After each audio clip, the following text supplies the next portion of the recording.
Hola a todos y bienvenidos a vuestra primera clase de español a distancia. Hoy es martes 6 de abril de 2021.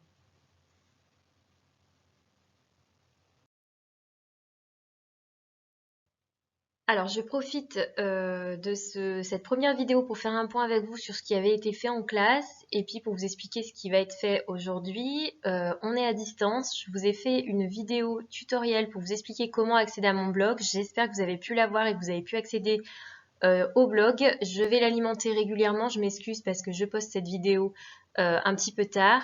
Ce sera mis à l'avance sur les prochaines séances.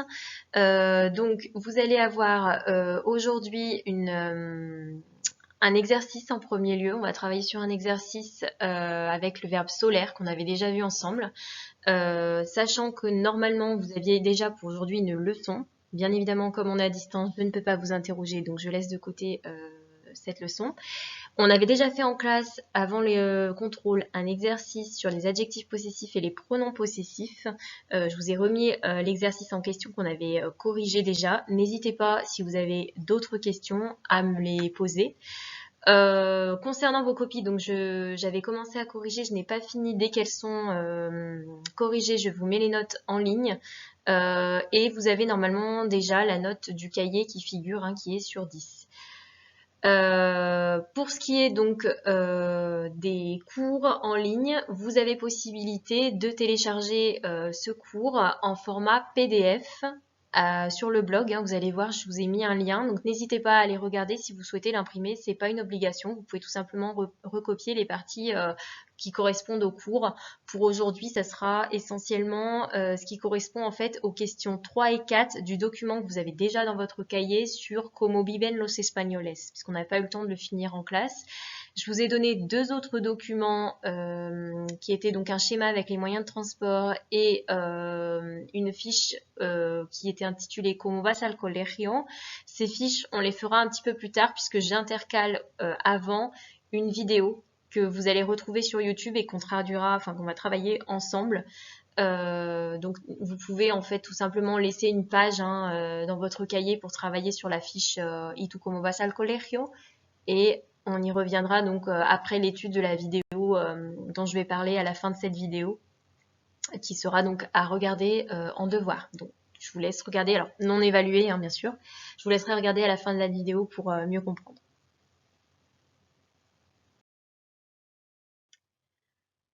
Pues comenzamos con un ejercicio. Et donc, ce premier exercice vous demande de transformer les phrases en utilisant solaire. Solaire qui exprime, je vous le rappelle, une habitude.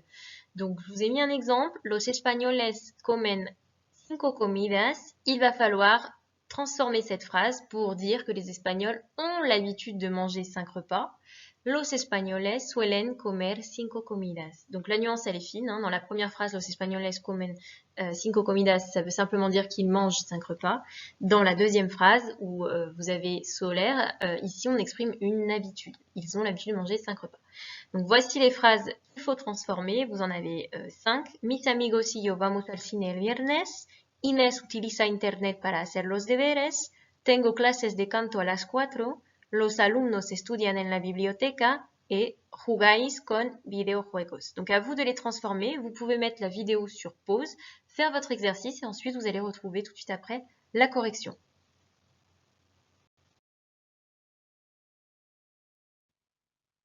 Pasamos a la corrección del segundo ejercicio.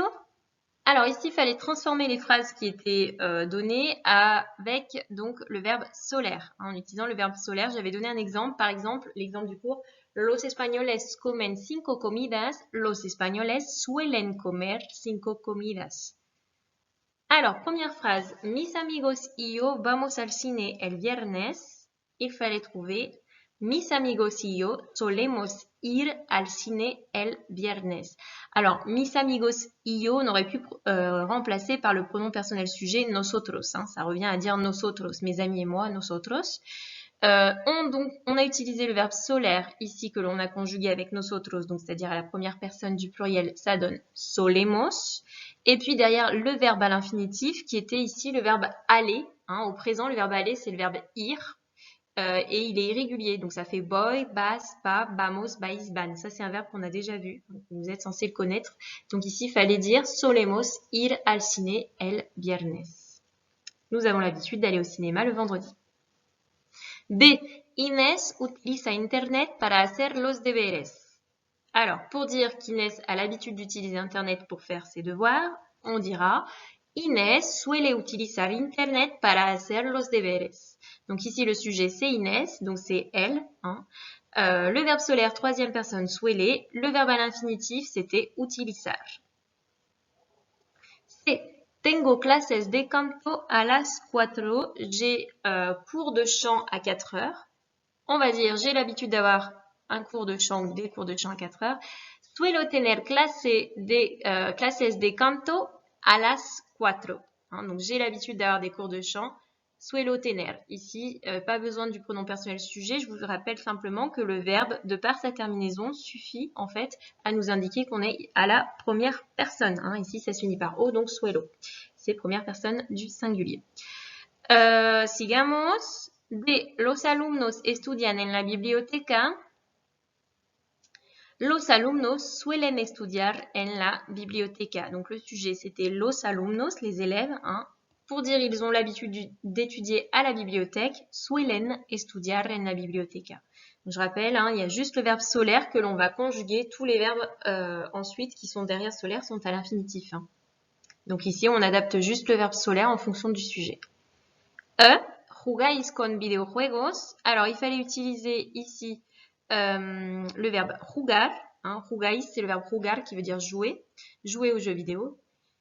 Et ça donne soléis jugar con videojuegos. Le sujet de la phrase étant vosotros. Il n'était pas précisé, mais vous voyez qu'au présent, le verbe jugar, ça fait haïs. Donc, vous êtes normalement censé savoir que c'est vosotros le sujet.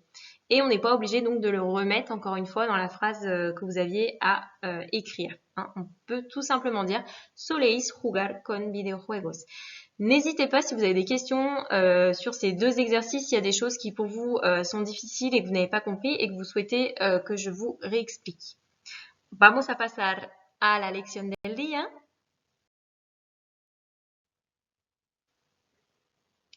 Lección del día y vamos a volver a uno de los documentos que ya hemos estudiado. Donc, je vous demande de reprendre la compréhension écrite sur los, cómo viven los españoles. Donc, il s'agissait de ce document que vous aviez déjà travaillé puisqu'on avait fait les deux premières questions. Et pour aujourd'hui, je vais vous demander de faire la question 3 et la question 4. Donc, je vais lire les deux questions. Je vous laisse faire votre travail. On se retrouvera ensuite pour la correction. Question 3. Para ti, ¿cuáles son los puntos positivos y negativos de la jornada continua en los colegios? Hora de salida, de comida, etc. Compara los horarios de las comidas en España con los horarios de Inglaterra. Je vous laisse faire votre travail et ensuite on corrige ensemble.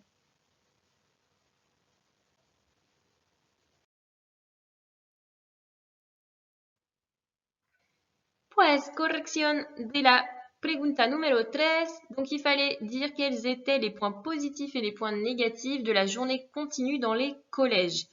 C'est-à-dire, donc, par rapport à l'heure de sortie, hein, l'heure de fin des cours et l'heure du repas notamment. Alors, réponse. Donc, pour la réponse, il fallait regarder dans le texte. Donc, je vous ai remis la partie qui était concernée.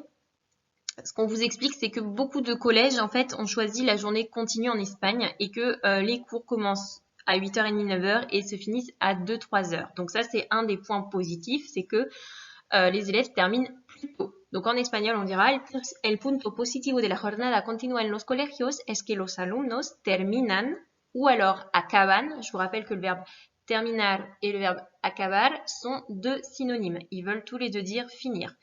Et donc, le mot qu'il vous fallait, c'était le mot tôt. Tôt en espagnol se dit temprano. On l'avait vu, hein, on avait fait un exercice de contraire, d'antonyme. Donc, vous aviez tarde, temprano. Ils terminent tôt, à las 2 ou à las 2:30. À 2h, 2h30, en général, ils ont fini leur cours. Así, pueden volver a casa o realizar actividades extraescolares como música, baile, deportes. Donc, quand ils finissent tôt, ils peuvent rentrer chez eux. Hein. Así veut dire donc ici. Pueden, c'est le verbe poder qui veut dire pouvoir. qui est un verbe à diphtongue, hein, vous avez vu, ça fait UE. Et volver, vous connaissez, puisqu'on l'a vu dans le schéma de la routine quotidienne. Hein. Volver a casa. Et donc, ils peuvent rentrer chez eux ou réaliser des activités extrascolaires comme de la musique, de la danse, du sport, etc. Il y a différentes choses qui vous étaient données dans le texte. Manualidades, je ne l'ai pas remis, hein, c'est tout ce qui va être activité manuelle. Donc ça aussi, ça fait partie des choses qu'ils peuvent réaliser. Alors, vous allez me dire, oui, c'est bien, ils finissent plus tôt. Il y a quand même des choses négatives à tout ça. Pero el punto negativo es que suelen comer muy tarde, a las 2 o a las 3 de la tarde. Donc, le point négatif, c'est qu'ils mangent très tard, du coup, puisque je vous rappelle qu'à 11h, en fait, ils font juste une petite pause où ils mangent un sandwich pour tenir, en fait, mais sinon, ils mangent beaucoup plus tard. En général, c'est plutôt vers 3h de l'après-midi. Autre point négatif qui n'est pas évoqué dans le texte, c'est que les élèves ont moins de vacances que vous. D'accord? Donc, ils finissent leur journée beaucoup plus tôt, mais ils ont moins de vacances. Sigamos con la pregunta 4. Alors, question 4. Donc là, il fallait comparer les horaires du repas en Espagne, enfin des repas en Espagne, et ceux de l'Angleterre. Donc, on vous expliquait dans le texte en fait que les horaires étaient pas forcément les mêmes en fonction des pays. En Espagne, on commence à peu près à la même heure, hein, seulement au niveau du repas du petit déjeuner, d'accord? Mais comme on a vu, on fait le repas du midi et le dîner beaucoup plus tard. Hein, c'est ce qu'on vous explique, le dîner a lieu parfois à 21h, parfois même plus tard. Alors qu'en Europe, hein, donc on dit los otros países de Europa, en Europe, on va manger quand même plutôt à midi et sur le coup de 8h le soir. Hein, voilà. Il est quand même plus rare de manger après 8h le soir. Voilà, sauf, bon, cas exceptionnel. Mais en général, voilà. Alors, en Angleterre, donc là, on ne vous citait pas l'Angleterre dans le texte, hein, mais l'Angleterre faisant partie des pays ici européens, hein, c'est ce qui est dit dans le texte, enfin, qui était considéré comme faisant partie de l'Europe. En Inglaterra se suele desayunar más o menos como en España, mientras que en España se suele almorzar y cenar más tarde que en el resto de Europa. Alors, je vais revenir sur 2 points. D'abord sur mientras que, qui est en violet ici. Donc, je vous rappelle que mientras que, on l'a déjà vu, ça veut dire tandis que, alors que, et ça sert à faire une comparaison. Donc, si je traduis la phrase, en Angleterre, on a l'habitude de manger le matin, desayunar, hein, prendre le petit déjeuner plus ou moins comme en Espagne, más o menos c'est plus ou moins. Hein. Alors qu'en Espagne, on a l'habitude de manger à midi et de dîner plus tard que dans le reste de l'Europe. Alors, ce qui est nouveau ici, c'est le C plus infinitif, se suele. Hein, vous avez vu, j'ai mis se suele desayunar, se suele almorzar en rouge, pour ici parler d'une tournure impersonnelle. Donc, on traduirait par on. On a l'habitude de prendre son petit déjeuner, plus ou moins comme en Espagne. On a l'habitude de prendre son repas de midi et son dîner plus tard. D'accord?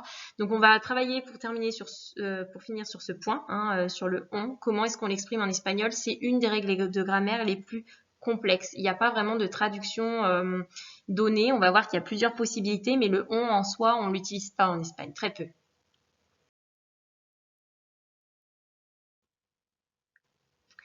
Alors, la traduction de on.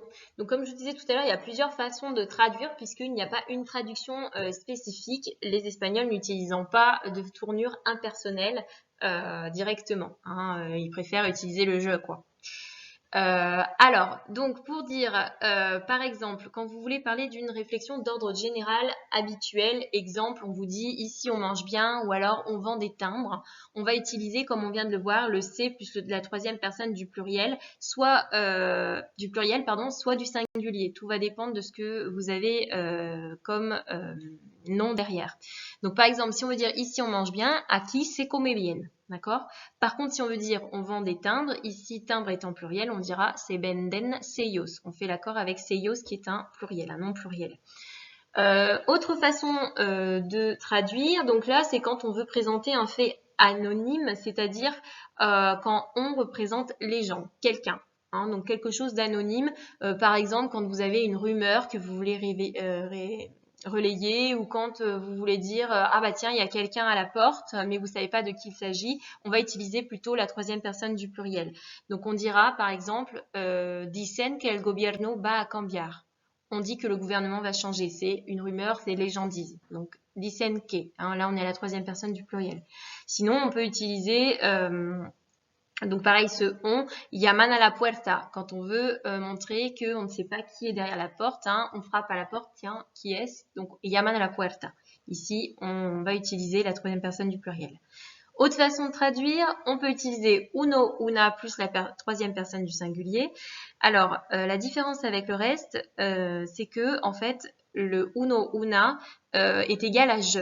C'est-à-dire que c'est le locuteur qui est en train de parler, qui est en train de présenter un fait et il est engagé en fait derrière ce fait. C'est-à-dire que quand il dit on, c'est sous-entendu moi je. Hein. Donc je vous ai mis des exemples. Pedro, tu ne vas pas en ville. Non, on doit travailler. Sous-entendu, je dois travailler. Et toi, Elena, non, on est fatigué. Sous-entendu, Elena, elle dit je suis fatiguée. Hein. Donc Pedro, no vas a la ciudad. No, uno tiene que trabajar. Y tu, Elena, no, una está cansada. Donc uno pour un garçon, una pour une fille. D'accord? Donc voilà, donc là vraiment le uno, una, c'est le je qui s'exprime à travers le on. Hein, donc c'est comme s'il était caché derrière ce on. Dernière façon de traduire, nosotros. Donc là, c'est le on qui est égal à nous. Je pense que c'est celui que vous utilisez vous le plus quand vous dites, par exemple, on va à la cantine, on va faire nos devoirs, etc. C'est sous-entendu nous. Hein. Donc pour dire on va à la plage, par exemple, on dira vamos a la playa.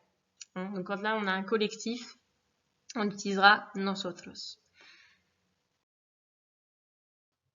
Y terminamos con los deberes. Donc pour vendredi 9 avril, vous avez un exercice avec différents dessins numérotés et il faut les relier aux verbes qui sont en dessous et qui correspondent donc aux verbes des différents repas de la journée.